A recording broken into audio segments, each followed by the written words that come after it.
kecil, lama-lama dia jadi penyakit yang lebih besar. Contohnya itu tadi betul, sembelit, kedua itu insomnia, dan yang ketiga itu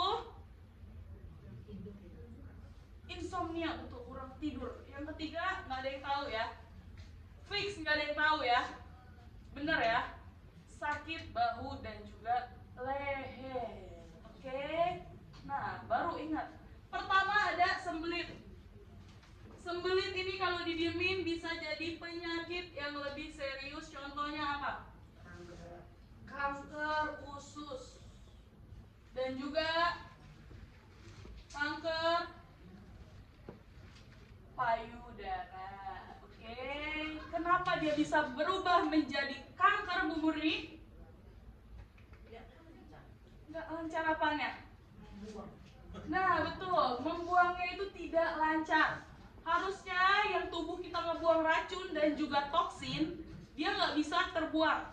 Lama-lama dia muncullah penyakit-penyakit yang awalnya itu sembelit. Tapi kalau dia setiap tahun, setiap hari selama bertahun-tahun nggak bisa buang juga, muncul lagi penyakit yang lebih serius dan mematikan, yaitu kanker. Kenapa dia bisa timbul jadi kanker? Karena racun yang harusnya dibuang itu ngalir ke dalam darah. Darah apa? Darah muda, bukan. darah kita.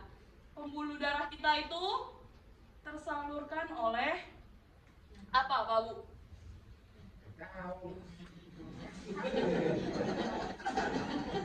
Ya udahlah kalau Bapak nggak tahu ya. Oke, jadi pokoknya kalau misalkan sembelit itu jangan didiemin lama kelamaan. Takutnya dia berubah menjadi penyakit yang lebih serius, baru Bapak cari-cari dokter, cari-cari terapi-terapi, semuanya bakal dijabani. Contohnya itu Pak Santoso. Dia udah sakit sembelit itu udah dari muda. Muncullah sariawan. Terus dia itu bilang di ususnya itu dokter pernah bilang ada bintik-bintik kayak cancer. Makanya kita bilang sembelit itu jangan didiemin. Oke? Orang yang sering sembelit itu rata-rata ada sariawan di mulut dia. Siapa yang hari ini sariawan? Oh ada ya? Nggak aman berarti ya. Nah yang kedua itu ada insomnia. Insomnia kalau didiemin lama-kelamaan jadi apa? Jadi tidur. Jangan ada yang jawab gitu. Jadi apa? Ayo, nggak ada yang tahu? Gangguan jantung. Pertama. Yang kedua apa? Yang paling ini, yang paling sering banget kita alami. Sakit kepala, betul. Sakit kepala, contohnya Ibu Mita. Dari nggak bisa tidur, dia migrain. Akhirnya dia tensinya naik. Padahal dulu dia nggak ada darah tinggi. Pas dia nggak bisa tidur, otomatis darah dia jadi naik. Dan darah tinggi itu bahaya nggak? Kenapa bahaya? Stroke, betul. Di sini siapa yang ada darah tinggi? Wah, Bapak ada ya? Bapak dulu stroke gak? Baru stroke.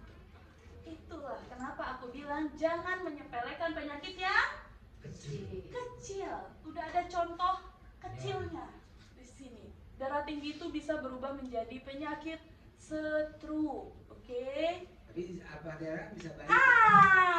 Pertanyaan yang bagus. Oke, Pak Bu, nanti kita jawab ya.